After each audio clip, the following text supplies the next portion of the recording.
అందరికీ నమస్కారములు. ఈరోజు ఒక కథ చెప్తాను, వినండి. ఒక అడవిలో అనేక జంతువులు ఆనందంగా ఉండేది. ఆ అడవిలో ఒక పెద్ద నక్క ఉండేది. ఆ నక్క ఎప్పుడు ఇతర జంతువులను మోసం చేసి తాను లాభం సంపాదించేది. ఒకరోజు నక్క అడవిలో ఉన్న జంతువులందరినీ ఒక పెద్ద చెట్టు దగ్గరికి పిలిచింది. అది గొప్పగా మాట్లాడింది. మిత్రులారా, నిన్న రాత్రి నాకు ఒక దేవుడు కలలో కనిపించాడు. ఈ అడవిలో త్వరలో పెద్ద ప్రమాదం వస్తుందని ఆయన చెప్పాడు. కానీ నేను ఒక పూజ చేస్తే మన అందరినీ కాపాడగలుగుతానంట అని నక్క అనింది. జంతువు అందరూ భయపడాయి. అప్పుడు నక్క మళ్ళీ అంది, ఆ పూజ చేయడానికి మీరు ప్రతి ఒక్కరు కొంచెం కొంచెం ఆహారం నాకు ఇవ్వాలి అని చెప్పింది. భయంతో జంతువులన్నీ నక్కకు పండ్లు, తేనె, కూరగాయలు తీసుకొని వచ్చాయి. నక్క ఆహారం అన్నింటినీ దాచుకొని ప్రతిరోజు తినడం ప్రారంభించింది. కానీ ఆ అడవిలో ఒక కోతి ఉండేది. అది తెలివైనది. అది నక్క మాటలు నమ్మలేదు.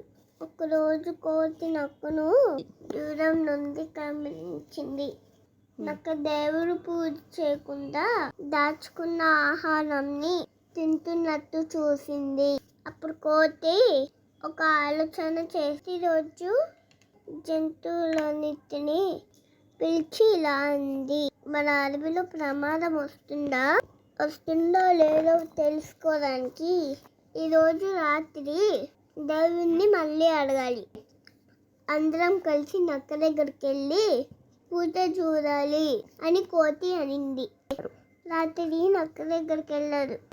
నక్క ఒక్కసారి భయపడిపోయింది. ఎందుకంటే అది పూజ చేయడం కాదు, ఆహారం తినడానికి సిద్ధమవుతుంది.